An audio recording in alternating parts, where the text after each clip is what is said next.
खुश रहेंगे तो आपके पास खुशियां आएंगी, लेकिन अगर आप दुखी रहेंगे तो आपके पास दुख खींचा चला आएगा। आकर्षण प्रकृति का नियम है।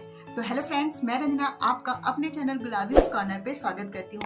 बहुत समय पहले की बात है, एक राजा थे, उनका बहुत बड़ा राज्य था, लेकिन राजा के पास सब कुछ होते हुए भी उनके पास संतान नहीं थी, जिससे वो बहुत ज्यादा दुखी थे। तो उनको तांत्रिक ने आके बोला, महाराज अगर आप किसी छोटे बच्चे की बलि दे देते हैं ना तो आपके घर संतान जरूर आएगी। राजा को भी ये आइडिया सही लगा। उन्होंने पूरे नगर में मुनादी करवा दी।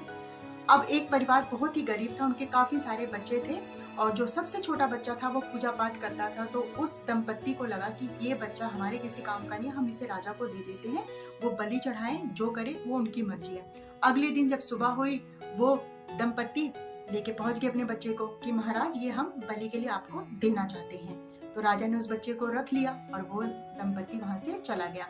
अब धीरे धीरे समय बीतता गया और बलि का टाइम आ गया। तो राजा ने उस बच्चे से पूछा, बेटा अगर आपकी कोई आखिरी ख्वाहिश है तो आप मुझे बता सकते हैं। तो बच्चे ने बोला, महाराज आप मुझे ना ढेर सारा रेत लाके दे दीजिए। तो महाराज ने बोला ठीक है। बच्चे को रेत लाकर दिया गया। बच्चे ने 4 छोटे छोटे घर बनाए। उसके बाद उसमें से एक एक करके उसने 3 घर गिरा दिए, एक घर उसने छोड़ दिया। अब राजा को बड़ा अंदर से ना बेचैनी सी होने लगी कि भाई इसने ये कौन सी तंत्र मंत्र मारे हैं कि 3 घर गिरा दिए, एक घर बचा है, कहीं इसके ऐसा ना हो कि मैं इसको बलि दे दूं और उसके बाद मैं भी मर जाऊं। राजा ने बच्चे से पूछा, ये तू क्या कर रहा है? तू ये चाहता है कि तेरे को मैं बलि दे दूं, उसके बाद मेरी भी मृत्यु हो जाए? महाराज मैं आपका अनहित नहीं चाहता हूँ। मैंने 4 घर बनाए थे, जिसमें से एक मेरे माता पिता का था। मैं उनकी संतान था, उनका कर्तव्य था कि वो मेरी रक्षा करे, लेकिन उन्होंने मुझे आपको सौंप दिया बलि के लिए। दूसरा मेरे रिश्तेदार नातेदारों का था कि वो लोग मेरे माता पिता को अच्छी बुद्धि दे, सद्बुद्धि दे और मेरे प्राणों की रक्षा करे, लेकिन उन्होंने भी ऐसा नहीं किया। इसलिए मैंने वो पहला घर गिराया, फिर दूसरा घर भी गिराया और ये तीसरा घर आपका है महाराज। आप इस पूरे राज्य के राजा हैं, स्वामी हैं और हम आपकी प्रजा हैं।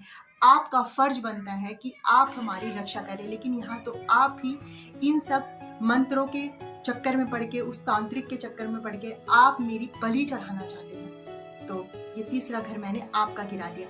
चौथा मेरे प्रभु का है और मैंने उनसे प्रार्थना करी, ये मेरा मंदिर है कि प्रभु सब कुछ मैंने अपने जीवन की डोर जो है आपके हाथ में सौंप दी है, अब आप इसकी रक्षा कीजिए। तो राजा का मन बड़ा विचलित हुआ। तो राजा ने सोचा कहीं ऐसा ना हो मैं इसकी बलि भी चढ़ा दूं और मेरे घर संतान भी ना आए।